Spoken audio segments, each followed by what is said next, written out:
నమస్తే గురూజీ. నమస్కారమ్మా. గురూజీ, ఇంట్లోకి నార్మల్గా అన్ని రకాల పక్షులు వస్తూ ఉంటాయి. ఇంట్లోకి గబ్బిలం వస్తే అసలు ఏం జరుగుతుంది? గబ్బిలం వస్తే ఇల్లు వదిలేయాలి అంటారు, అది నిజమేనా? వాస్తవంగా మంచి ప్రశ్న వేశారమ్మా. ముందుగా శ్రీ మహాగణపతి దేవతోభ్యం నమః. చూసే వీక్షబంధువులకు అందరూ కూడా నమస్కారం. ఏది వచ్చినా ఏది రాకున్నా కాకి గబ్బిలం ఇంట్లోకి రాకూడదు. కాకి కూడా రాకూడదు. ఇవి రెండు కూడాను చాలా ప్రమాదకరం అంటే అది ఒక జీవ ప్రాణియే కదా, అది కూడా ఒక ప్రాణియే కదా, దానికి కూడా సృష్టిలో అధికారం ఉంటుందంటే ఉంటుంది. వాస్తవం అది 100%కి, అది ఏమాత్రం కూడా డౌట్ లేదు. మనం మానవులం, పశుపక్షులం అన్నిటికి కూడాను సర్వాధికారాలు ఉంటాయి. కానీ కొన్ని లిమిట్స్లో కొన్నిటికి అవకాశాలు ఉంటాయి, కొన్నిటికి అవకాశం ఉండదు. సో గబ్బిలం రావటం వల్ల కొన్ని నెగిటివ్ ఎనర్జీస్ రావటం అనేది జరుగుతుంది. నెగిటివ్ ఎనర్జీస్ ఎందుకు వస్తుంది అంటే ఆ ఇంటికి వారంలో ఎటువంటి ప్రేతాత్మలు ఉన్నాయా, ఎవరైనా ఏదైనా ప్రయోగాలు చేశారా, నెగిటివ్ ఎనర్జీస్ ఉన్న వాళ్ళ ఇంటికి ఎక్కువ శాతము ఆ ఇంట్లో గుమ్మంలోకి వచ్చి వెనక గుమ్మం నుంచి వెళ్తాయి. లేదంటే వెనక గుమ్మం నుంచి ముందు గుమ్మానికి వెళ్తాయి. లేదంటే ఇంటి ముందే పైన చక్కెర కొడుతూ ఉంటుంది. ఆ ఇంట్లో ఆ ఒక శక్తి ఉన్నంత వరకు అది ఇండికేషన్ ఇస్తుంది. కానీ వీళ్ళు గుర్తుపట్టుకోలేరు. మా ఇంట్లో గబ్బిలం వచ్చింది, మా ఇంట్లో పైన ఇది వచ్చింది, అందుకే మేము ఇలా అవుతున్నాం అంటారు. కానీ దాంట్లో ఆల్రెడీగా అక్కడ దుష్టశక్తి ప్రవేశించింది కాబట్టి ఆ గబ్బిలం ఏం చెప్తుందంటే దాన్ని తరిమి కొట్టేసుకోండి, మీరు బాగుపడండి. దానికి నోరు లేదు, బట్ ఎన్నో రూపంగా మనకి చెప్తూ ఉంటుంది. సాధారణంగా ఎవరింటో కూడా గబ్బిలం రాదు. కొన్ని వచ్చేసి మంచాల కింద వచ్చి దాచుకుంటాయి, కొన్నికి ఎలాడుతూ ఉంటాయి, కొన్ని ఇది అలా ఉంటాయి. సో దానివల్ల ఏంటవుతుందంటే నెగిటివ్ ఎనర్జీస్ దాంట్లో బాగా మీకు ఉన్నాయి. మీరు దాన్ని తడిమి కొట్టుకోండి, లేదంటే మీ ఇల్లు ఖాళీ చేయండి అనేసి పూజారులు చెప్తారు.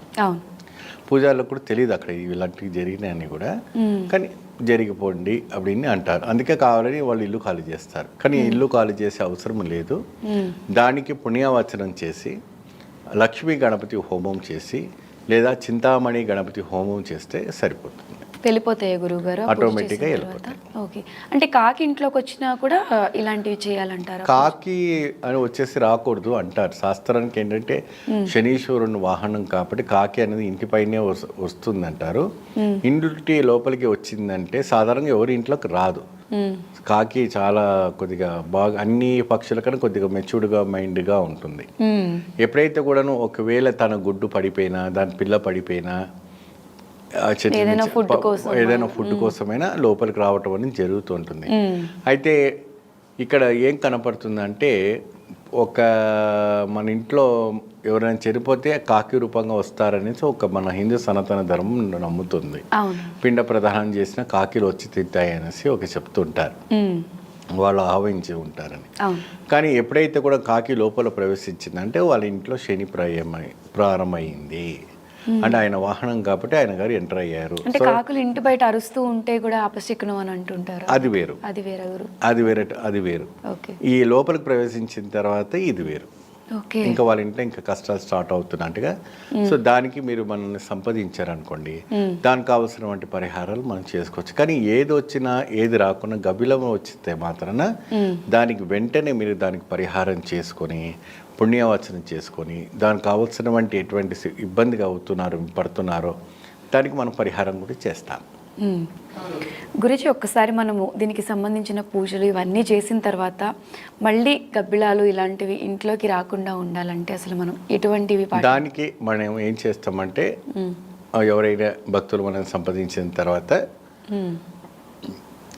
అష్టదిగ్బంధన యంత్రం, ఎటువంటి కూడా ఆ ఒక నెగిటివ్ ఎనర్జీ లోపలికి రాకుండా, ఆ ప్రేతాత్మలు రాకుండా, ఎటువంటి ఆత్మలు అందులోకి రాకుండా మనం దాన్ని బంధన చేస్తాం.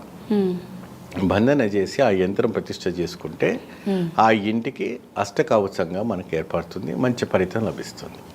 అంటే ఒకసారి చేసిన తర్వాత అది మనం ఇంట్లో పెట్టుకుంటే ఇన్ ఫ్యూచర్లో వచ్చే ఛాన్సెస్ ఏమి రావు. అది మీకు ఎప్పుడు కూడా శ్రీరామ రక్షగా ఉంటుంది. అద్భుతమైన ఫలితాలు రావటం అనేది జరుగుతాయి. సో ఆ ఒక్క బాధ పోతుంది. ఎందుకంటే జనరల్గా ఎవరికి తెలీదు. ఇప్పుడు గూగుల్లో కొట్టి చూసుకుంటారు. ఇప్పుడు గబ్బిలము వస్తే ఏమవుతుంది ఏంటని చెప్తారు, కానీ వివరంగా చెప్పించే వాళ్ళు ఎవరు లేరు. అవును. శాస్త్రంగా చెప్పడం ఏంటంటే ఇక్కడ మనకి అది హెల్ప్ చేయడానికి వస్తుంది, కానీ వీళ్ళు భయపడుతుంటారు. గబ్బిలాన్ని అంటే ఆకారమే వేరుగా ఉంటుంది. అవును. ఏమ్మా, ఎందుకంటే దాన్ని చూస్తేనే భయపడతారు, పుట్టుకోరు కూడా. ఇప్పుడు ఏదైనా పిల్లిళ్ళని కానీ పిల్లలు కానీ కుక్క పిల్లలు కానీ చూస్తే మనం ముద్దు ఆడతాం, కానీ గబ్బిలను పట్టుకోవాలంటే భయపడుతుంటారు. అది ఎందుకంటే పాడుపడ్డ కోటలలో, పాడుపడ్డటువంటి భవనంలో, మరి పాడుపడ్డటువంటి ఇంట్లో అని రావటం అని జరుగుతూ ఉంటాయి. సో వాస్తవానికి ఇటువంటి ఇంట్లో ఏదైనా ప్రేతాత్మలు మీ ఇంట్లో ప్రవేశించినప్పుడు, ఏదైనా అది కార్నర్స్ రూమ్స్లలో కూర్చొని ఏడుస్తున్న సమయంలో గబ్బిలాలు గుర్తుపడతాయి. నాకు సంబంధించినవి అక్కడ ఉన్నాయి, ఎందుకంటే దానికి చీకటి, ఆ ఒక నెగిటివ్ ఎనర్జీ అనేది దానికి కావాలి, ఆ గబ్బిలానికి ఆ పవర్ కావాలి. కాబట్టి అక్కడ ఆ స్రవరాన్ని చేర్చుకోవడానికి ఒకటి, ప్లస్ ఇక్కడ అది ఉంది అని చెప్పుకోవడానికి రెండు, అది మనకు గుర్తింపుస్తుంది. సో ఈ రకమైనటువంటి అష్టదిగ్బంధన యంత్రాన్ని పెట్టుకోవడం వల్ల మీరు ఈ బాధ నుంచి బయటపడడానికి అవకాశం ఉంటుంది. చాలామంది ఇళ్లలో మనం ఇలాంటివి చూస్తూ ఉంటాము అప్పుడప్పుడు. సో దీనికి సంబంధించి ఎవరికైనా డౌట్స్ ఉంటే కూడా గురువు గారి నంబర్ స్క్రీన్ పైన స్క్రోల్ అవుతూ ఉంటుంది. కాల్ చేస్తే మరిన్ని వివరాలు గురువు గారు మీకు తెలియజేస్తారు. ధన్యవాదాలు గురుజీ. నమస్తే.